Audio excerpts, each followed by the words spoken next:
we assume that these ancient tablets are telling us the truth, and that these spacefaring aliens landed on the planet all these thousands of years ago, then that begs the question: did they all leave, or did they all, or at least a portion of them, stay behind? It's an either-or thing. They either all left, or some of them, or all of them stayed behind.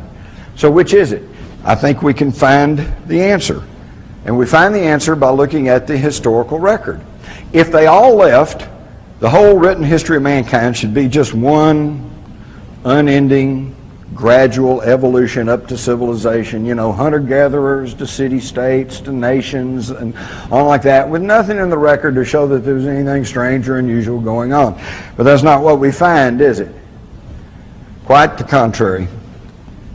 The historical record gives us the answer. This is the great Los Angeles air raid. If you look closely, you can see the saucer caught in the searchlights. Got pictures of saucers over the desert. You got an ancient French coin from the 1600s that shows a giant wheel-shaped object floating over the countryside. You've got alien autopsy. You've got the triangles. You've got a Billy Mayer picture over here in the crop circles, and of course the occult that's been with us all the time, which is just strangeness that nobody knew how else to explain. And of course, all of the sightings of UFOs, cattle mutilations, the whole thing. Somebody's still here. But if they're still here, then what's going on? And we've also established that these ancient astronauts apparently are still around. At least some of them are. So this leads to three possibilities.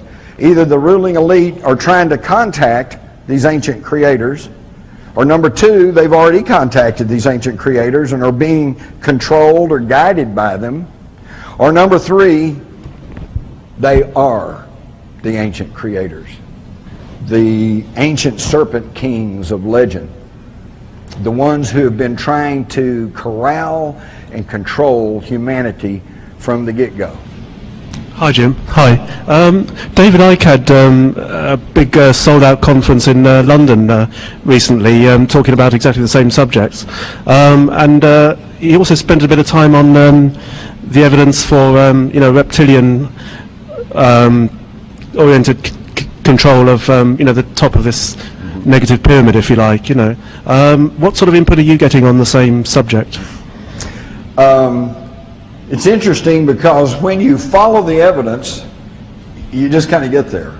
But let me tell you something. I met David Icke, and I kind of like David. And it's interesting because I wasn't even aware of him until at the last moment writing Ruled by Secrecy.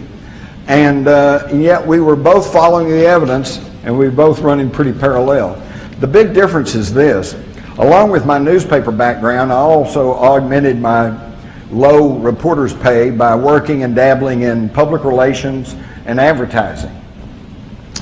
And I know enough about public relations that I don't believe I'm going to really win friends and influence a lot of people by publicly calling the Queen Mother of England a 200-year-old reptilian cannibal. It's not to be saying it's not true, it's just I'm just saying I'm not saying that. Thanks. And so this is happening.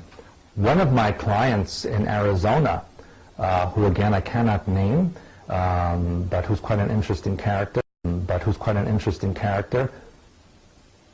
the people that worked for this person went on a bike ride or a dirt bike ride up to the northern mountains of Arizona, and lo and behold, in the middle of nowhere were army tanks sitting. Nowhere. And they want to get away. No explanation. You don't ask when the tank is pointing at you. But just a week later is when all the fires started. In Arizona, New Mexico, Colorado. They do this every year. Why? What did I tell you the last time I was here? I said many of these reptilians are coming up to the surface, and they start fires to keep people away so that you don't see them. And now they actually had tanks in place to keep people away.